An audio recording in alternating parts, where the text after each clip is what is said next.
Bonjour et bienvenue sur Maxo TV et voici notre deuxième extrait vidéo commenté sur Assassin's Creed Shadows sur PS5 et donc voilà, l'idée c'est de vous montrer cette fois du gameplay après vous avoir montré les premières minutes de jeu. Et je voulais commencer tout simplement par le moteur graphique. C'est le moteur maison d'Ubisoft et moi j'ai été très impressionné par ce moteur graphique. Regardez si c'est beau, c'est fluide, il n'y a pas de difficulté et la nature environnante est tout simplement hallucinante de vie. Moi j'ai craqué, je me balade comme ça dans la nature, qu'il pleuve, qu'il neige, qu'il fasse beau et je me régale à chaque fois. Regardez si c'est beau, il y a des objets qui volent dans tous les sens, c'est vraiment super. Alors, autre phase, pour vous montrer un petit peu ce que l'on fait dans ce jeu. Cette fois, j'incarne non pas Naoe, mais Yasuke, donc c'est le samouraï un peu bourrin. Alors sachez que Naoe est plutôt infiltration, plutôt fine, et Yasuke, lui, c'est le gros costaud qu'on va utiliser quand il faut un peu défourailler de l'ennemi. Et là, vous voyez, j'ai un espèce de mini-boss. Donc je voulais vous montrer un petit peu certaines fonctionnalités.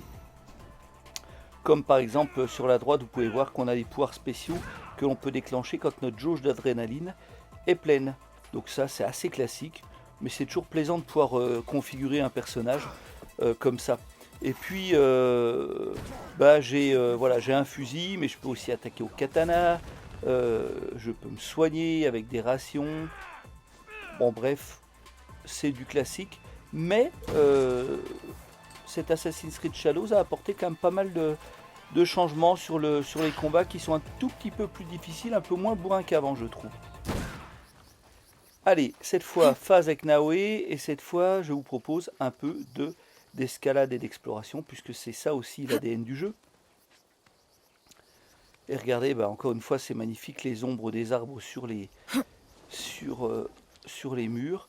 Et donc là, voilà, j'arrive dans un espèce de château. Alors, au milieu, au-dessus, vous avez le nom château, et puis vous avez un œil avec des petits traits blancs autour.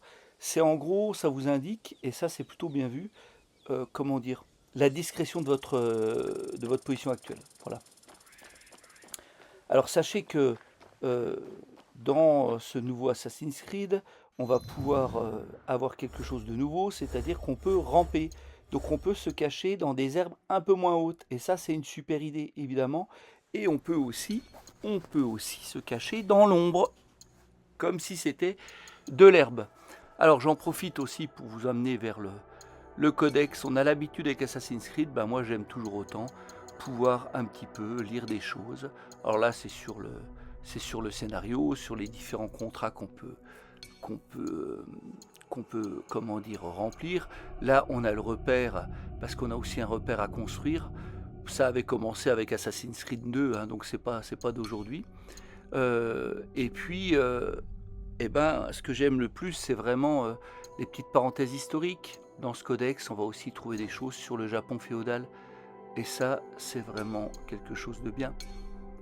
Si on peut jouer et apprendre en même temps, n'est-ce pas magnifique? Voilà, et puis on trouve aussi ici nos combattants avec leurs armes, leur équipement. Alors on n'est pas dans un grand RPG, hein. C'est pas du niveau d'un RPG très fin, mais on a des facteurs d'amélioration et vous l'avez vu très rapidement, des arbres de compétences à débloquer. Alors pour pouvoir débloquer certaines zones, il faut avoir un certain niveau d'expérience, plus des points de compétences, bref. Tout cela est tout simplement classique. Comme d'habitude, on a la capacité de l'assassiner, enfin Naoe, puisque elle c'est un assassin, elle a la lame de l'assassin. Alors que Yasuke, lui, va plutôt être sur de l'attaque frontale. Hein. D'ailleurs, il a même du mal à... Là, ça, il pourrait pas le faire. Donc on a nos deux personnages qui vont vraiment être complémentaires. Et au début, je doutais un petit peu de ce système. Je me suis dit, tiens, qu'est-ce qu'ils nous ont fait encore? Y en a qui vont faire tout le jeu avec Naoe, d'autres avec Yasuke. Donc c'était juste pour plaire au public. Mais en fait, pas du tout. Au fur et à mesure des missions, ça va vous sauter au visage à quel point vous devez d'un côté utiliser Naoe, de l'autre côté Yasuke. C'est tellement complémentaire que c'est très agréable. On a vraiment l'impression de piloter un binôme. On retrouve aussi, comme d'habitude, comme vous pouvez le voir ici, les points dits de synchronisation. un de mes moments préférés dans la licence, car c'est toujours très agréable, et puis quand vous faites ça, ça dévoile les points d'intérêt dans la zone.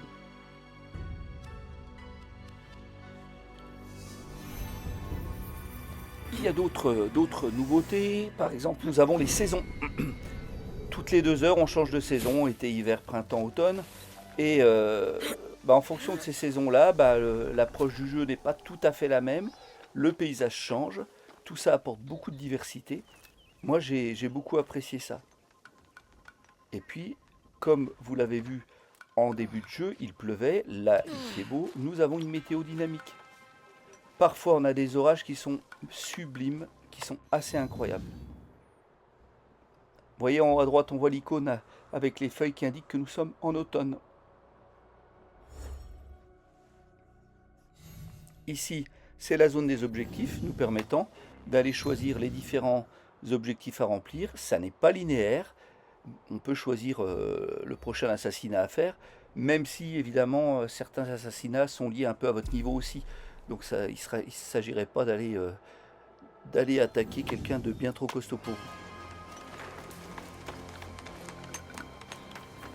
Naoé est très très habile, moi j'adore ce personnage. Et la course de Naoé, les déplacements sont très réussis. De ce côté-là, Ubisoft a fait beaucoup de progrès depuis le premier opus. Ça c'est sûr, on n'a plus de blocage. Regardez, c'est absolument souple. Il n'y a pas de difficulté, on a vraiment une sensation de liberté.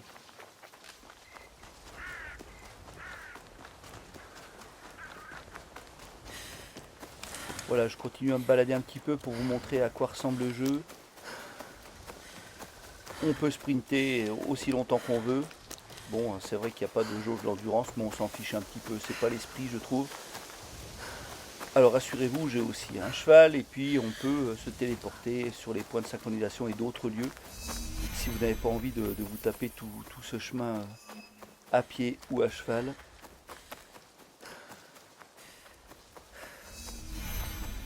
Alors on a de la faune aussi, évidemment. Enfin, ce monde est très très animé. Moi j'ai beaucoup aimé le monde et parcourir ce monde. Bon, vous l'avez compris, mon test suivra dans les colonnes de Maxo. Il sera clairement positif et ce jeu sera dans le festival Maxo. Je le dis dès aujourd'hui, je n'ai pas honte de le dire. Donc là je rentre à nouveau dans une zone protégée, on le voit tout de suite.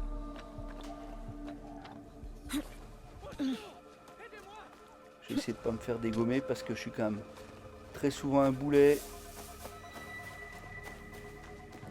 Donc tous les châteaux ont différentes zones pour pouvoir rentrer, ce qui fait que on peut effectivement avec Yasuke qui ne sait pas trop grimper rentrer dans ces zones aussi, mais des fois c'est se mettre en difficulté que de ne pas sentir le personnage le plus adapté à la situation.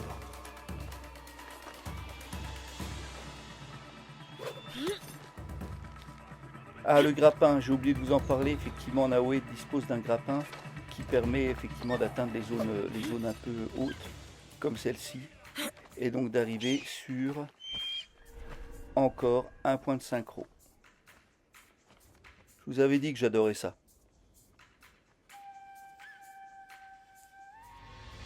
Là, il a fallu attendre un petit peu parce que tant que vous êtes en alerte dans le château, le point de synchro ne se déclenche pas. C'est pas magnifique.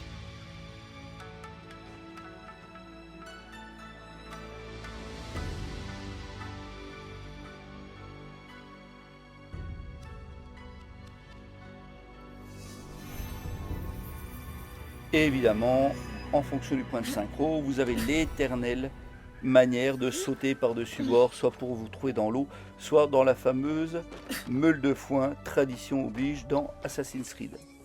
Allez, dernière phase, je vous montre Yasuke justement qui est en train d'essayer d'escalader. Regardez comme il est maladroit. Et souvent il le dit dans les dialogues, il s'auto-moque. En fait, il dit que c'est un gros boulet. Voilà. Alors là, on se retrouve dans un combat. On s'aperçoit que Yasuke est extrêmement puissant. Il a des coups spéciaux comme je viens d'en faire un là.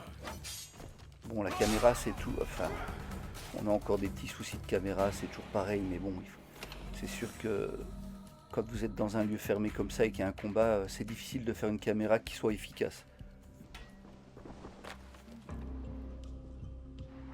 Allez, on poursuit, on essaie quand même d'être en mode infiltration. Je vais récupérer peut-être des rations ici, oui. Parce qu'en fait, je suis à 0 en termes de rations pour me remettre de l'énergie. Hop, je récupère des différents matériaux qui vont me permettre d'améliorer mon repère. Puis je vais aller descendre un petit coup dans la fosse.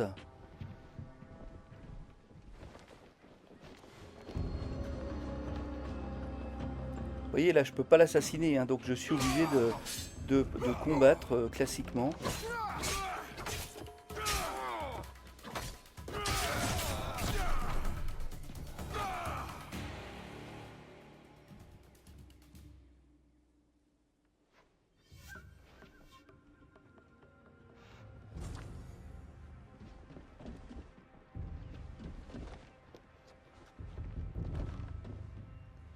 Pourquoi y aurait-il quelqu'un ici? Bon, là, j'y vais comme un gros bourrin, je suis vu de partout, là, voilà, ça y est, je suis détecté.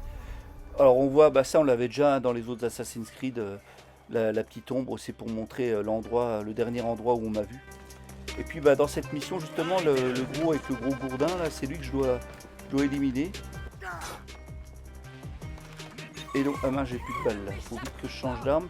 Et j'ai appelé un allié, c'est Yaya, que je peux appeler de temps en temps, et qui m'aide beaucoup, pour pouvoir attaquer des ennemis. Regardez, moi je ne fous rien du tout là en fait.